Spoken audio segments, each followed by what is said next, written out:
I'm Eleanor, and I've been a doctor nearly as long as I've been Richard's wife. We had our ups and downs, but those 30 years flew by like they were nothing.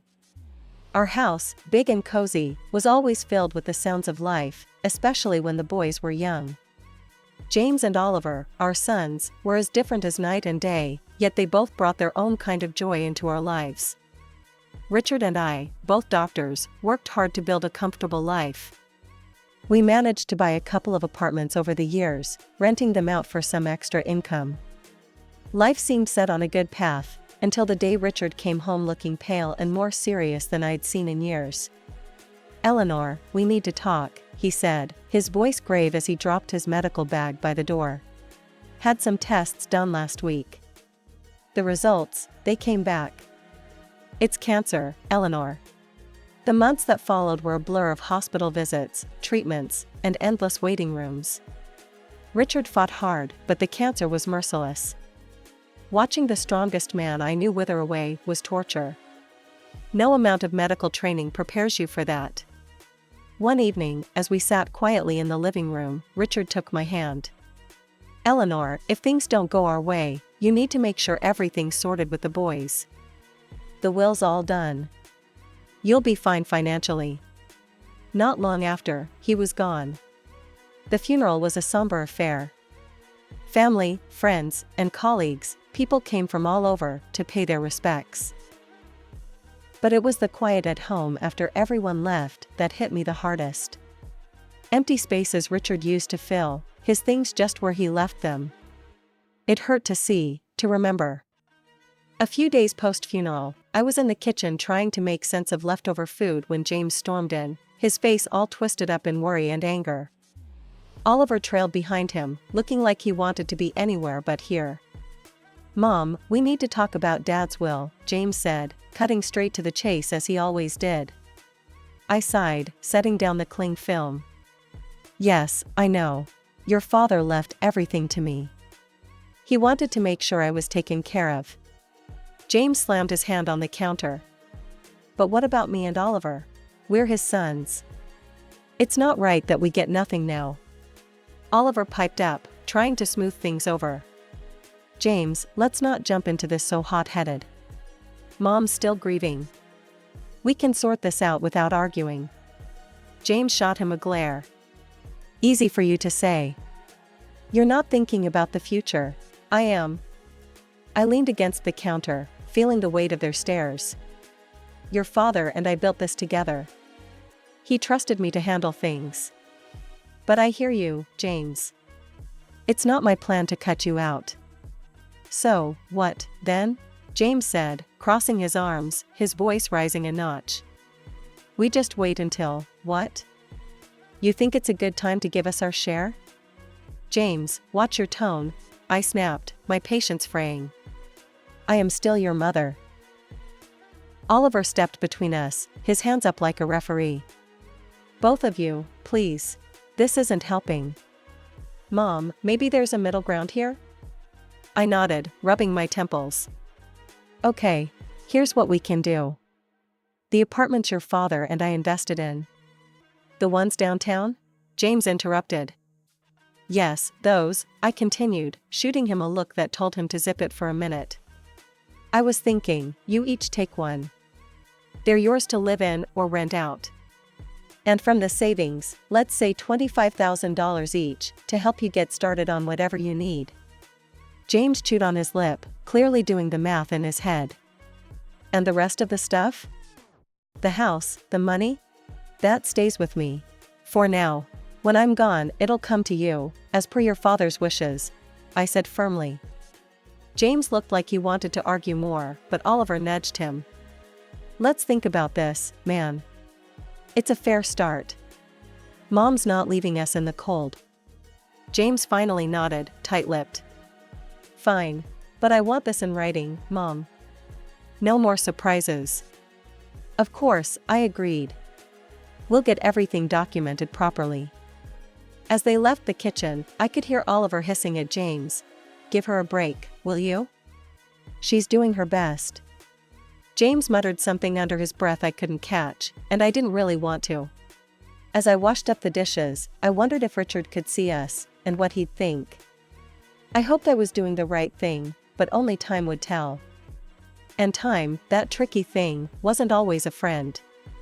It was a sunny afternoon, a rare kind that makes everything seem alright, when James brought Isabella over to meet me for the first time.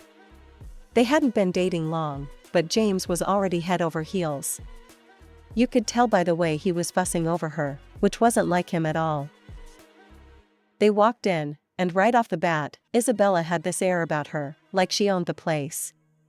Dressed to the nines, she breezed into my living room with barely a hello, her eyes scanning everything. "Nice place you've got here," she said, flipping her hair back as she sat down without waiting for an invitation. James was grinning like a fool beside her. I forced a smile, trying to be the good host. "Thank you, Isabella. Can I get you anything? Coffee, tea?" "Coffee sounds lovely," she replied, then turned to James. "Babe, make sure it's black, no sugar." James nodded and headed to the kitchen. That left me alone with her, sitting in my own living room, feeling like the guest.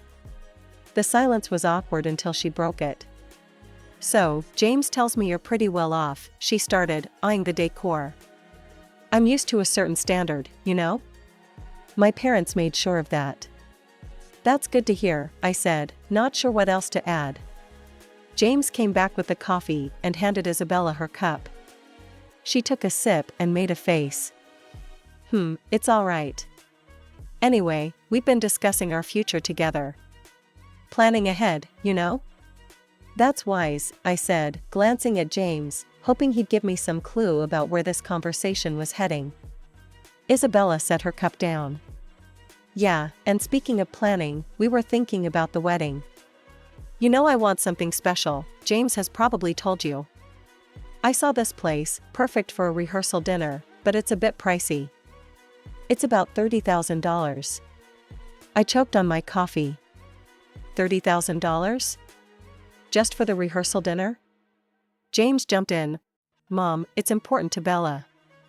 We want to start things off right. I put my cup down, feeling a storm brewing inside. Look, that's a lot of money for a dinner, Isabella. We need to be reasonable. Isabella's face hardened. Reasonable? James says you have the means. I don't see why we should compromise on something that important. James was nodding along with her, but I could see the unease in his eyes. He knew he was asking too much. I'm all for celebrating, I said, trying to keep my voice even. But $30,000 is beyond excessive. I can't justify that. Isabella stood up, her chair scraping loudly against the floor. I'm not used to compromising on my standards, Eleanor. I was clear with James that I expect a certain lifestyle. James tried to smooth things over. Mom, maybe we can find a middle ground? There's no middle ground on $30,000 for a dinner, James. That's final. I snapped, losing my patience. Isabella picked up her purse, glaring at me. Fine. If that's how it's going to be, then maybe we need to reconsider some things. They left soon after. I sat there, reeling from the encounter. The nerve of that girl, coming into my home, drinking my coffee, and telling me how to spend my money. It felt like a slap in the face, a wake-up call I wasn't ready for.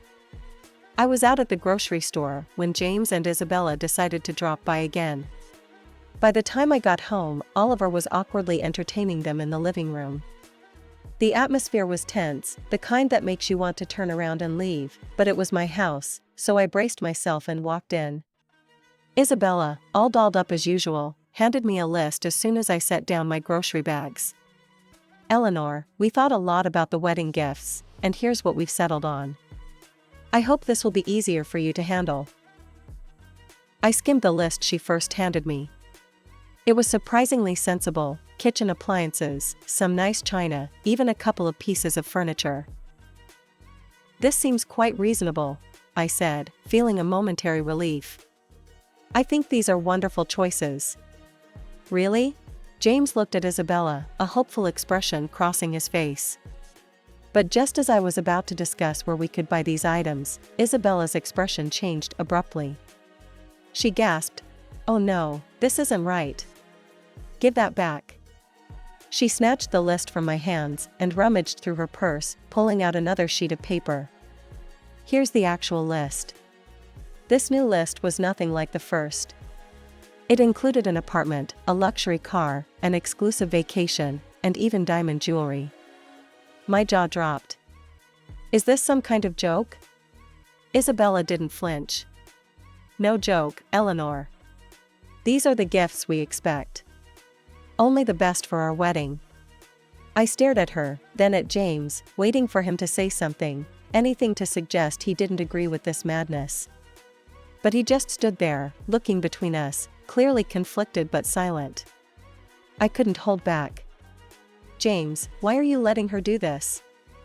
You know this is unreasonable." Isabella cut in, her voice rising. "This doesn't concern you, Eleanor. You just need to pay up and keep quiet." That's when Oliver stood up, his face set hard. "That's enough, Isabella. You're not going to talk to our mom like that. This is her house, and you're way out of line. You need to leave. Now." The room was thick with tension as James and Isabella gathered their things. Isabella was muttering under her breath, clearly angry. "This is ridiculous. We'll remember this." They left, and the door slammed shut behind them. Sitting down, I felt the weight of the whole situation pressing down on me. Oliver sat beside me, putting an arm around my shoulders. "We'll figure this out, Mom. But you can't let them bully you into giving more than you can, or should. It's not right." He was right, of course. But as I sat there with my son, I couldn't help but worry about James. How had things gotten so out of hand? How could he not see what this was doing to our family? The silence that followed was filled with unsaid worries and fears for the future. I knew then that this was far from over. It was only going to get tougher from here. The weeks that followed were a constant barrage of phone calls from James. Each one was more demanding than the last, his tone desperate, almost frantic at times. "Mom, you don't understand. I can't look poor next to Bella's family," he'd argue, his voice cracking with stress. "You have the money. Why can't you just help me out here?" I sat at the kitchen table, phone pressed against my ear, feeling a knot in my stomach. "James, it's not about the money. It's about living within your means. Bella's expectations, you can't sustain that, not without going into serious debt." He'd scoff, his frustration boiling over. "What do you know about it? I'm not going to live like a beggar. I need more from the inheritance, now." The demand stung. "James, I've offered to cover half the wedding costs up to $15,000 and give a $5,000 gift. That's more than generous. Everything has to be agreed upon with me, though. No surprises." There was a pause, then a sharp laugh from him. "That's nothing. You're just being stingy. You have $1 million sitting there. Why are you holding out on me?" "Because it's not just about the money," I replied, my patience wearing thin. "It's about not feeding into this fantasy that's going to ruin you." He yelled now, loud enough that I had to pull the phone away from my ear. "I don't need this. I'll handle it my way. Forget you." And then, just like that, the call stopped. Months passed in silence. I tried to busy myself with daily routines, trying not to worry about James, but the peace was short-lived. The phone rang one afternoon, and it was my sister-in-law, Anita. "Eleanor, I thought you should know." Anita's voice was hesitant, careful. "James is flying all the wedding guests to Hawaii. He sold his apartment to fund it. And he expects you to get there on your own. He mentioned you weren't interested in helping, so..." I hung up, a mix of anger and sorrow churning inside me. How could he be so reckless? Before I could process it all, Oliver came into the room, his expression grim. "Mom, there's something you need to hear." I recorded their conversation when they were sitting here in the living room. He handed me an audio recorder. I pressed play, and the voices of James and Isabella filled the kitchen. "James, your mom is just a nasty old woman with a fat wallet. We need to squeeze as much as we can out of her and then cut her off. James's voice responded, chillingly agreeable. Whatever it takes, Bella. I'm not going to let her control us. If it comes down to it, I'll kick her out in her underwear. I turned off the recorder, my hands trembling. To hear my own son speak like that about me, his mother, it was too much. The room spun as I tried to comprehend the depth of his betrayal. Flying to Hawaii was a decision I didn't make lightly. Oliver was by my side, both of us tense but determined to face whatever awaited us. When we landed and approached the venue, I was taken aback by the sheer opulence of it all. Flowers everywhere, lights strung like stars across the evening sky, and music floating in the air. As we walked into the gathering, I spotted James and Isabella mingling with guests. They looked like a picture-perfect couple, all smiles and laughter. My heart ached to see my son so lost in this fabricated paradise. Before I could take another step towards them, Isabella spotted us. Her smile vanished, replaced by a scowl as she marched over, her high heels clicking angrily against the stone pathway. You shouldn't be here, she hissed, stopping just inches from me, her voice loud enough to draw attention. This is my day, and you're not welcome. I was stunned, but before I could respond, her parents, who had overheard, came over. Her father, a tall, stern-looking man, spoke first. Isabella, that is no way to speak to your guest, much less to James' mother. His tone was harsh, a reprimand that made her cheeks flush with embarrassment. Her mother, looking equally appalled, turned to me with an apologetic smile. Eleanor, please, come with us. Let's find you a place to sit. They guided us away, leading us to a table at the edge of the setup, clearly an afterthought with no proper setting. The ceremony started soon after, with speeches that felt hollow given the tension.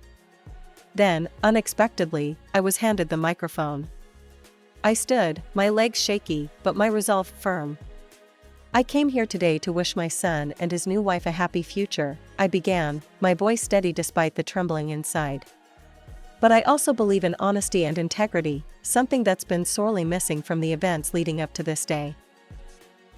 Isabella's face went from pink to red, her eyes glaring daggers at me. I was asked for money, time and again, in amounts that no reasonable person would find justifiable. When I couldn't meet these demands, I was threatened with separation from my family and future grandchildren. My voice cracked a bit, but I pressed on. Oliver, seeing my distress, stepped closer, placing a supportive hand on my shoulder. I nodded at him, then turned on the audio recording he had made. Isabella's voice filled the air, cold and calculating, discussing how they would milk more money from me.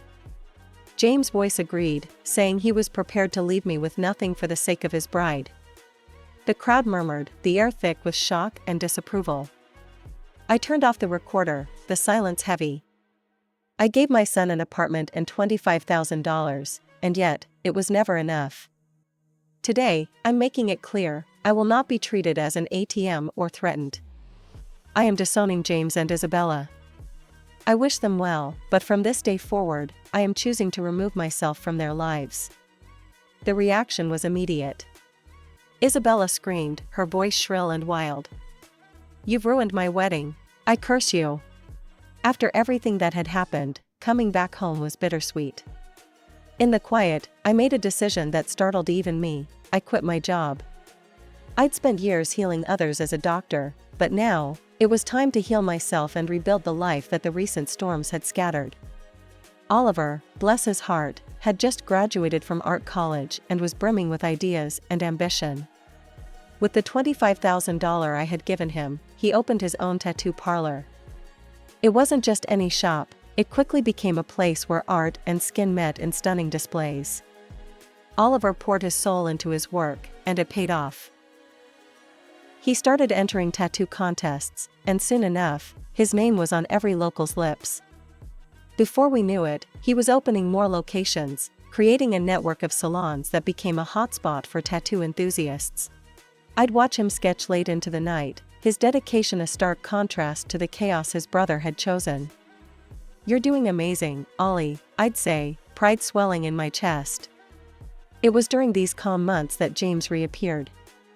One afternoon, he showed up at the door, his eyes tired, his shoulders slumped, so different from the ambitious, sharp man he once was. "Mom, I need to talk," he said, not waiting for an invitation to sit.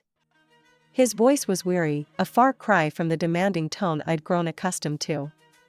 I sighed, motioning for him to continue. "What is it, James?"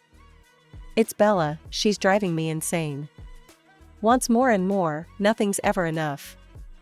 I got a second job, but it's still not enough for her." His words were desperate, but they couldn't erase the past so easily. "James, I warned you. I told you, living like that, with someone like her, it's unsustainable." He rubbed his face, frustration clear. I know you did, but I thought." His voice trailed off, hopelessness taking the place of explanation. "Thought what? That money would just appear because you wanted it to?" My tone was harsh, but years of pent-up frustration made it hard to soften it. "Look at your brother. He started with the same amount and made something of himself without stepping on others." James bristled. "Yeah, well, not everyone's like Oliver, are they? I have rights to the inheritance too, remember? And when you're gone, it'll come to me." That was the last straw. "Get out, James," I said, my voice cold, resolute. "And don't come back. Not this time. You chose your path." His jaw tightened, and for a moment, I thought he might argue more.